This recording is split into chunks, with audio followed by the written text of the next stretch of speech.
thank you guys so much for showing up.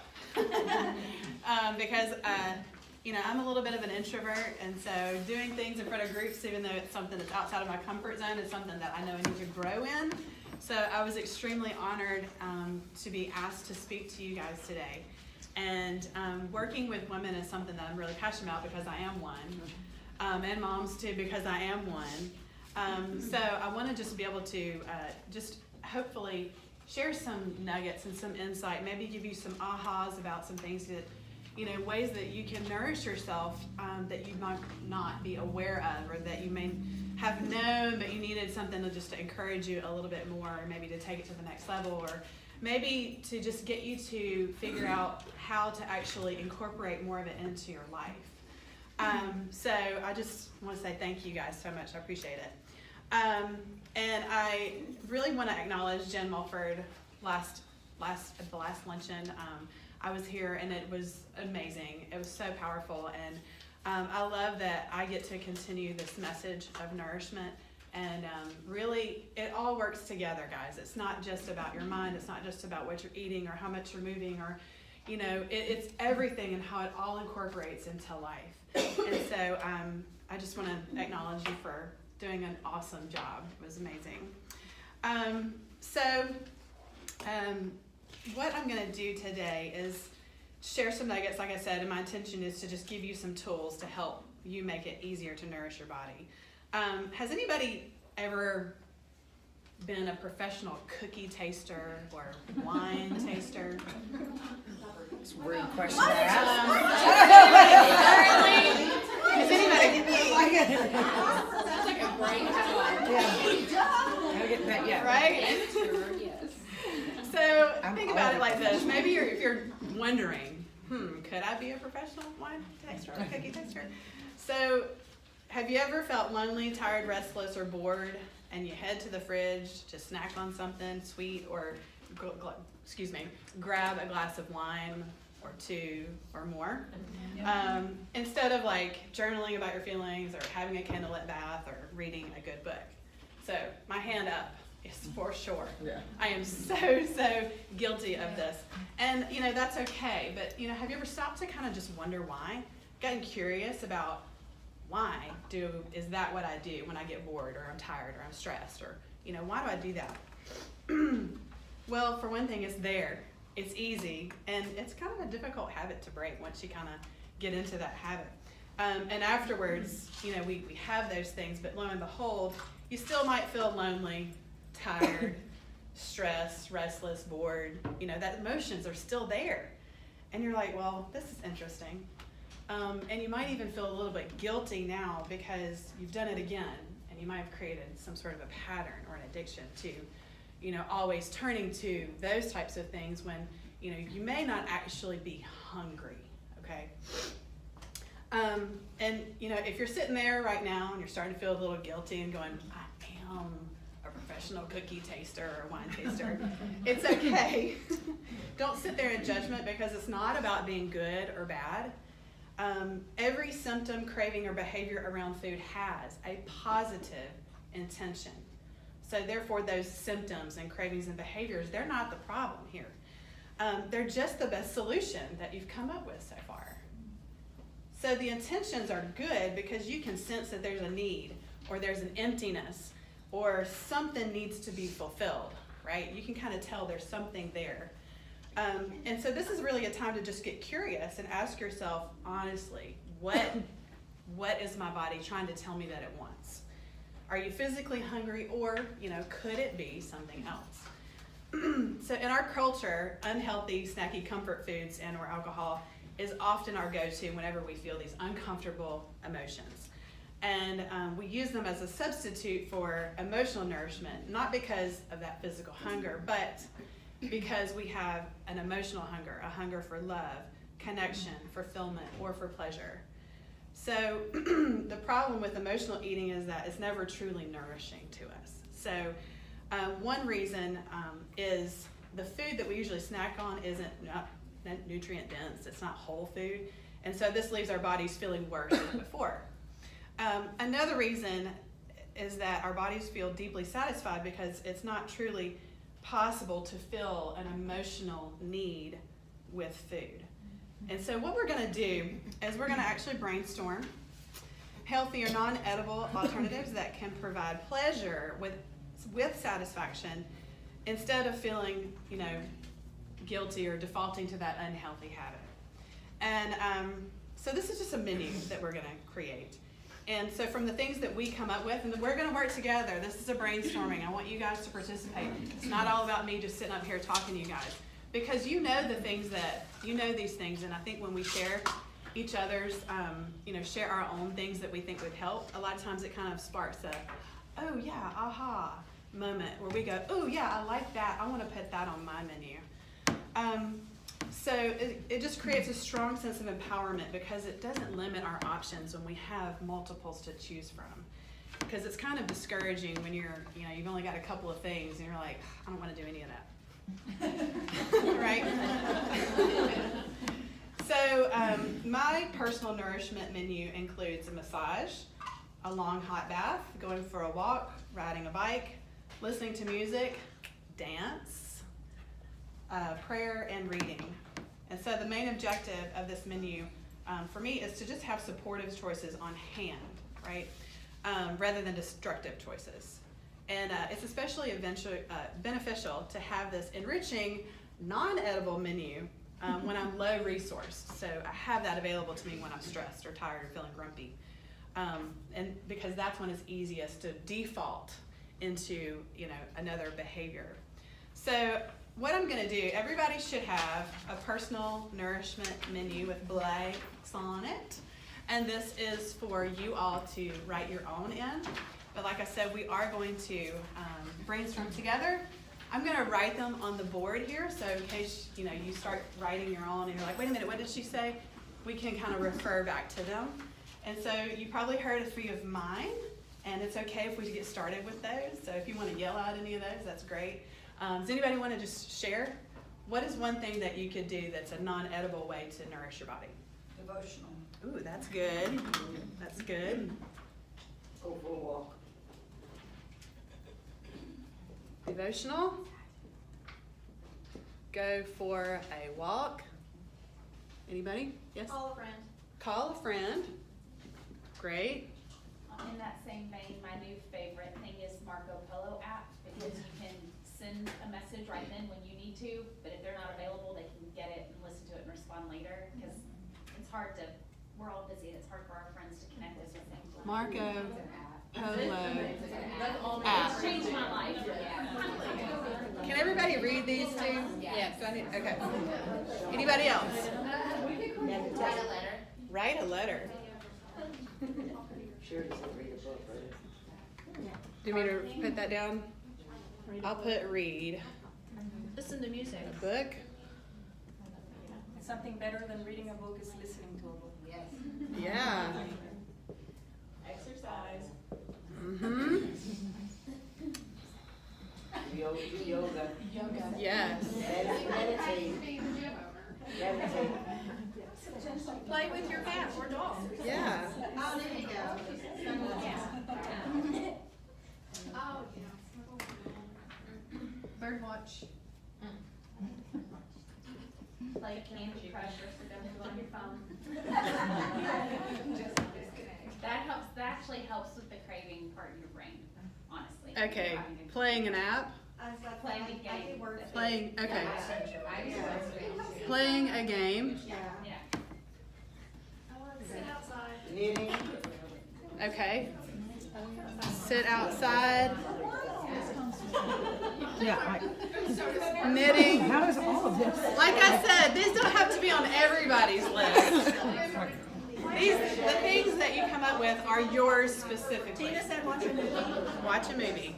Or go to a movie. Oh goodness. Watch a movie. Yes. Gardening. Gardening. Yes. A lot of physical activities. Mine's a nap. Yeah, like I love Pinterest. nap, wine, and massage. I'm good. Pinterest. Yeah, Pinterest and Google quotes. I love to read quotes. They kind of- Reading quotes. Reading encouraging quotes. And you can do this on Pinterest or Google or whatever. My kids. Okay. We're like, who These said are that? grapes. What's wrong? Okay.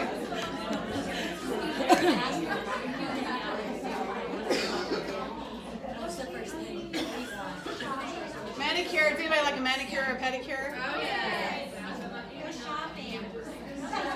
Go shopping. What about just yelling or screaming at the universe? Or whatever? Yeah. A release is great, you know? Yelling at, just yelling. That's what Jim taught us last time. Screaming. Yeah. Okay. These are awesome. You know, you also might. And I'm gonna say it, eat a package of Oreos. That's not edible.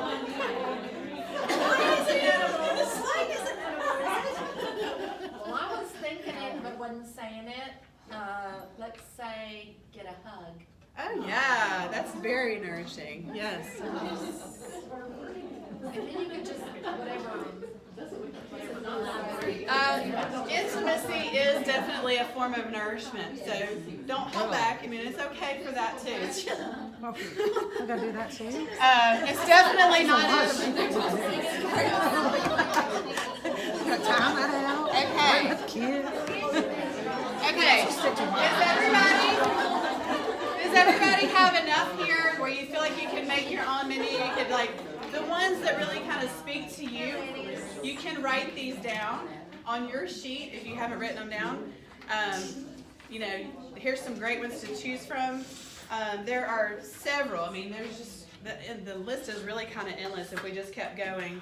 But you know, getting a facial, fishing, hiking, you know, any sort of things that just, you know, getting warm clothes out of the dryer. I mean, you know, that's kind of nice, and it's snuggle up with them. Watching your husband get clothes out of the There you go. Yeah. Right, so that's great. So we have this list now, and so like I said, you can jot them down, and this is your own personal nourishment menu. And so that way, when you tune into your emotions and recognize, because it does start with awareness, right? That when you are able to tune into those emotions and recognize them, that you can really see that you're craving personal nourishment. You can just turn to your menu and go, okay, what can I have instead? So that's great. Awesome. But what if you still find that you're not choosing to do anything from your menu? So it's like you know that you should be doing it, but you lack the motivation or the desire to do it.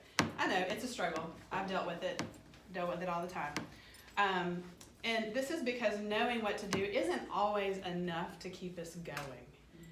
So, and that is loving ourselves as who we are. Believe it or not, there's this significant area that desperately needs to be nourished is that we're not loving ourselves.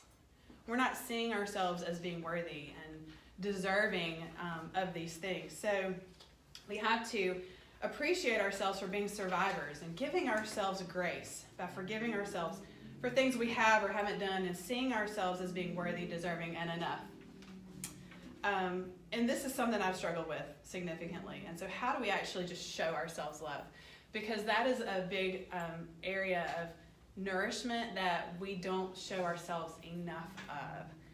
So it's kind of interesting to think that actually loving yourself is a form of nourishing. And I love this kind of icebreaker tied into it, and you know what some of the people shared about owning it and that you deserve it. I mean, that's great. That's exactly where we're going with this. So how do we actually show ourselves love? Well, one thing that we can do is something that I call the mirror exercise. Has anybody ever heard of this before? Okay. All right, so the mirror exercise, it is something that is super simple, yet it is extremely powerful. And we're not going to do it here today because it's actually something that's best when it's in a quiet room and you're by yourself. But it's something that you can do at home, and I'm going to share with you how to do that. And so here's what you want to do. You want to go into a quiet room where you won't be disturbed, and you're going to sit or stand in front of a mirror, and you want to be kind of close to it. close enough where you're looking at your face and not focusing on the rest of your body. You know, because when we're too far away, we actually start looking and nitpicking about the little things about ourselves that we don't like. So this is really something that you want to stand to it close enough to where you can like focus in on your face, okay? And you want to look directly into your eyes and simply say, I love you. And you just continue to repeat those 3 words over and over until you mean it. Until you mean it. It might take a minute, might take 2 minutes, might take 5 or 10, however long it takes. Just keep repeating it. It will be awkward, it will be uncomfortable, it will seem hokey and stupid and ridiculous. I promise you it will, initially. But once you get to that place and you give it time to really sink in, it will be an experience that you don't normally get very often. When you look at yourself and you say, I love you, it is one of the most powerful things I've ever done personally. And it's very nourishing because you think about how many times we tell other people that we love them, but we never tell ourselves. We might think it up in our head, and we might know that, yes, of course I love myself, but do you actually tell yourself? So, you know, it's something that we think about. We don't necessarily believe it all the time. So it will reveal something that you might have experienced, and this little nourishment exercise can be the thing that really, really propels you into doing those things that you don't think that you're worthy of right now.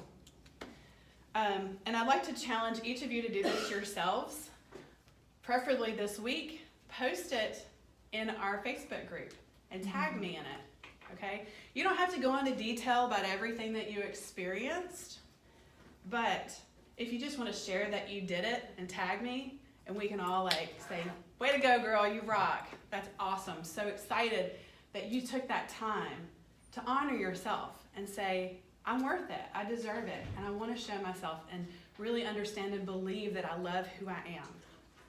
So for those of you who accept this challenge, you tag me. I'm going to put everybody's name in a bowl, draw a name out, and they're going to win a $20 gift card to Juice Bar. Woo! Yay.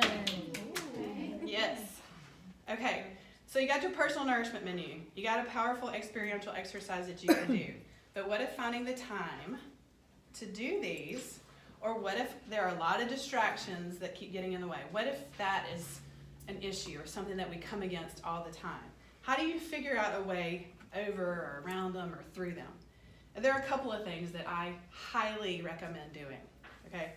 So the first, you know that you love yourself, but you're always putting others ahead of you, and you're saying yes to a lot of little things that get in the way, okay? And so everything that you say yes to or put ahead of you actually goes against showing your self-love. Everything that you say yes to is actually telling you no, okay? Think about it this way. What if you had a friend, you know, a really good friend, and you kept making appointments to go grab coffee? You know, you want to spend some time together with that friend. But something always comes up at the last minute for her. She cancels on you, she lies to you, she cheats on you, or worse, what if she doesn't show up at all? Is that a trustworthy friend? Is that a friend that you want to be around? So how would that affect your friendship? Would you want to be friends with somebody that you can't count on and who always lets you down? You know, you'd probably begin to distance yourself. Stop calling her. You might even despise her, ignore her, and talk bad about her. You know, think about, what if we're doing that to ourselves? You know, that's just not, we wouldn't treat a friend that way. So we have to treat our relationship with ourselves like we would our best friend, who means the world to us, who we would never let down. We must make ourselves a priority and put ourselves at the top of our list. Our appointments with ourselves are unbreakable unless there is some sort of an emergency that absolutely nothing can happen. So this is just really about proving to yourself that you love who you are. So telling yourself is one thing, you know, that's nourishing. But when you actually show up for yourself and you honor yourself, that is showing, it's supporting the fact that you told yourself that. Now you have to show it. how do we really tell our friends and whatever, the people that we love, our family, how do we don't just tell them that we love them, we do things for them. So much more is said about us in our actions, more so than what we say. So if we're not doing that for ourselves, we're really, really, it makes it hard to trust ourselves.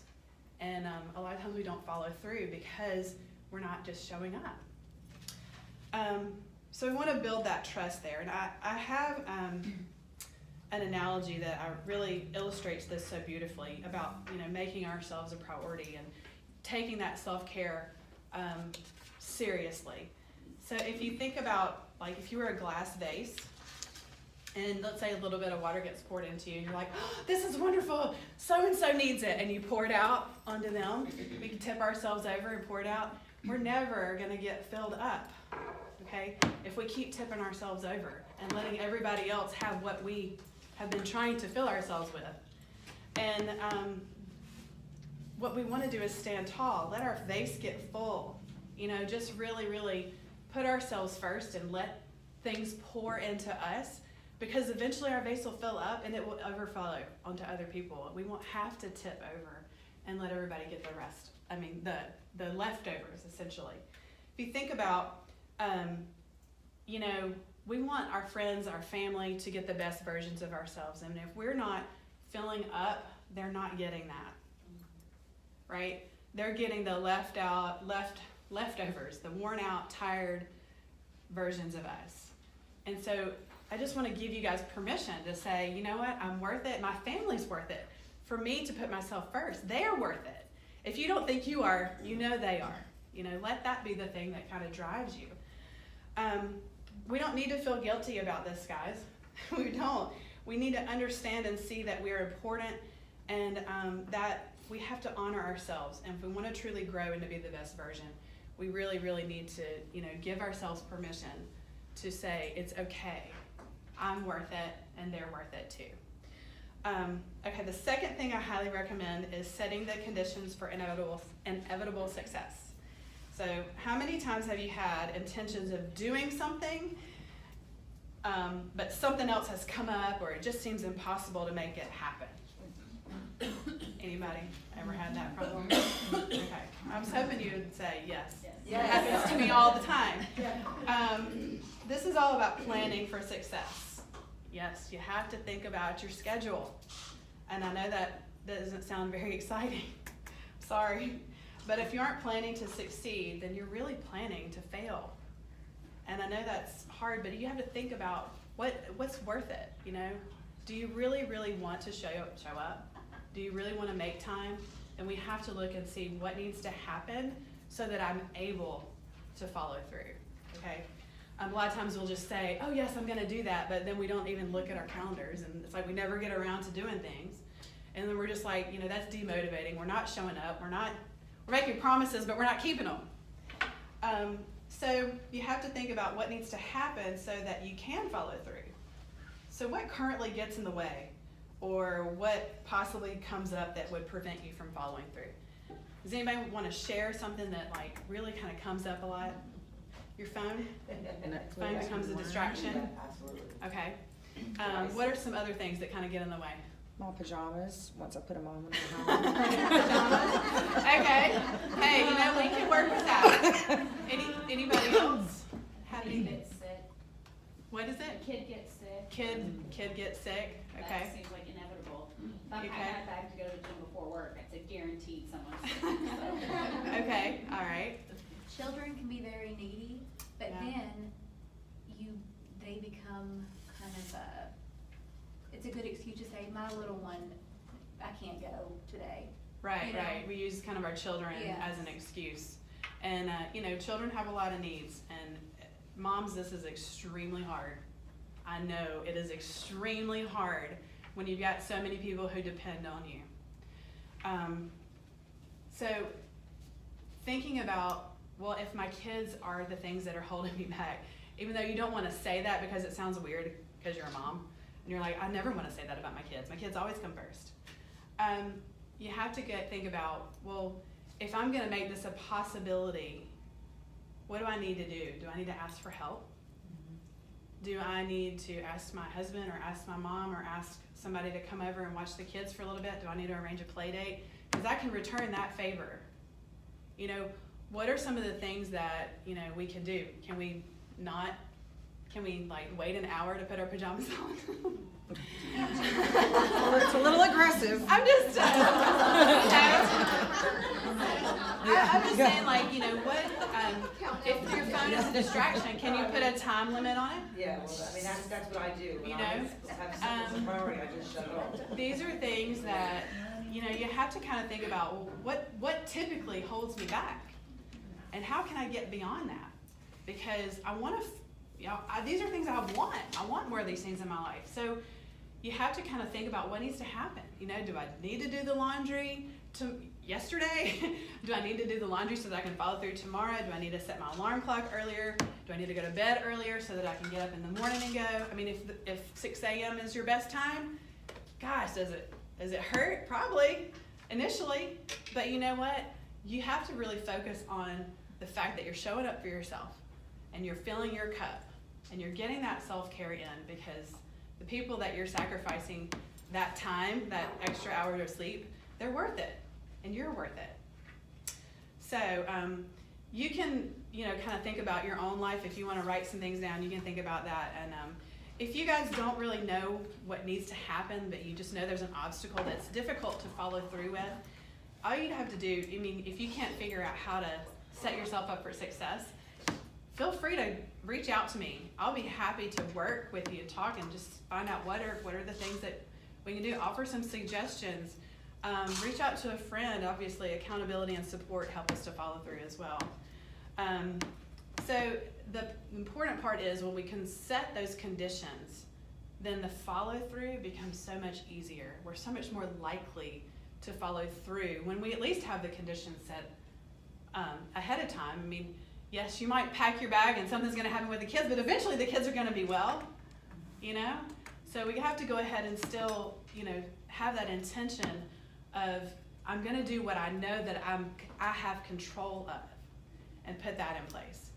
And so, you know, like I said, when you follow through, it'll be so much better and you'll feel great. And the more you do it, the easier it gets. And the reward for feeling and knowing and loving who you are is one of the most nourishing things that you can do for yourself. And so I want to just thank you guys for listening to me ramble on for a little bit, and I hope that maybe you've had some aha moments. Maybe you've gained some insights and some tools that can help you to learn how to nourish yourself in more ways. And that it doesn't have to always, you know, just be about food or how much you're, you know, moving. And those are great because those actually help with all of these as well. I mean, that's one way I show myself love is by what I eat. One way I show myself love is how I move. And those are important to me.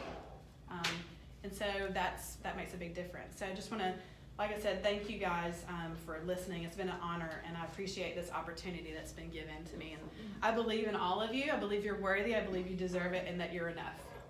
Thank you. Good job.